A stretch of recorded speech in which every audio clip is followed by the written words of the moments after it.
আসসালামু আলাইকুম, কেমন আছেন সবাই?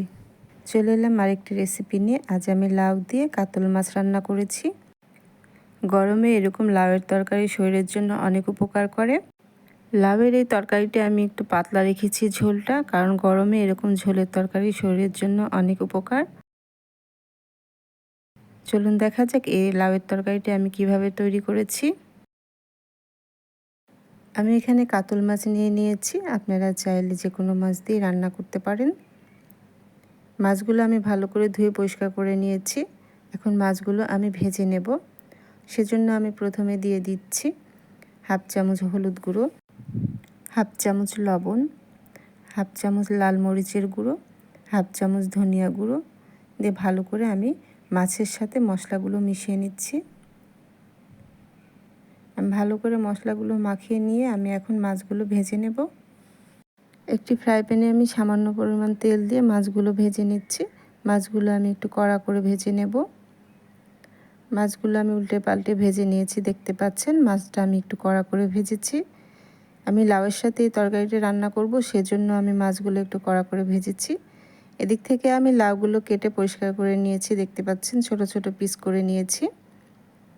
লাউটা অনেকটা কচি ছিল, এর ধরনের কচি লাউ নেওয়ার চেষ্টা করবেন, তাহলে তরকারিটা বেশি টেস্টি হয়। একটি ফ্রাই প্যানে আমি 3 টেবিল চামচ রেগুলার রান্নার তেল দিয়ে হাফ কাপ পেঁয়াজ বেরেস্তা করে নিয়েছি। এখন আমি হাফ টেবিল চামচ দিয়ে দিলাম জিরা পেস্ট, হাফ টেবিল চামচ দিলাম আদা রসুনের পেস্ট দিয়ে ভালো করে আমি পেঁয়াজের সাথে আদা রসুনের পেস্টটা ভেজে নিচ্ছি। আমি এখানে অল্প মশলা দিয়ে এই তরকারিটি রান্না করব। গরমে অল্প মশলার তরকারিটি খেলেই শরীরটা ভালো থাকে। আমি মশলাগুলো ভেজে নিয়ে আমি সামান্য পরিমাণ পানি দিয়ে দিলাম।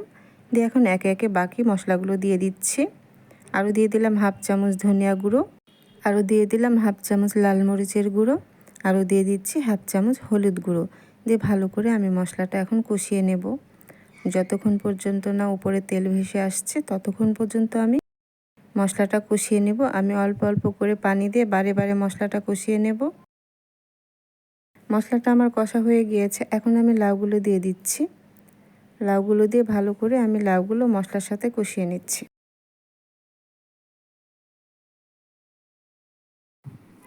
আমি এখন ঢাকনা দিয়ে ঢেকে দিচ্ছি, আবারও ঢাকনাটা সরিয়ে নিলাম।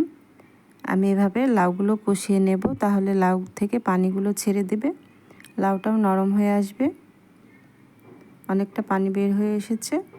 আমি যেহেতু কাতল মাছ দিয়ে লাউয়ের ঝোল করব, সেজন্য আমি একটু ঝোলের পরিমাণটা বাড়িয়ে দেব। লাউগুলো কষানো হয়ে গিয়েছে, এখন আমি পানি দিয়ে দিচ্ছি। এখানে আমি মেজারমেন্ট কাপের 2 কাপ পানি দিয়ে দিয়েছি।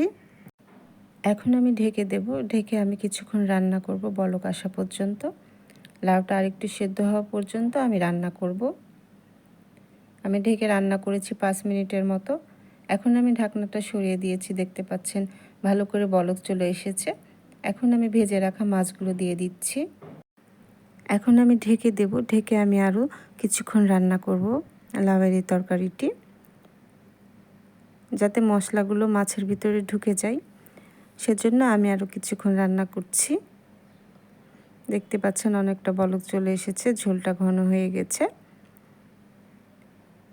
আমি এখন দিয়ে দিলাম ধনিয়া পাতা কুচি, আরও দিয়ে দিয়েছি ভাজা জিরার গুঁড়ো। এটা অপশনাল, আপনারা চাইলে স্কিপ করতে পারেন ধনিয়া পাতাটা, তবে ভাজা জিরার গুঁড়ো দিলে তরকারিটা বেশি টেস্টি হয়।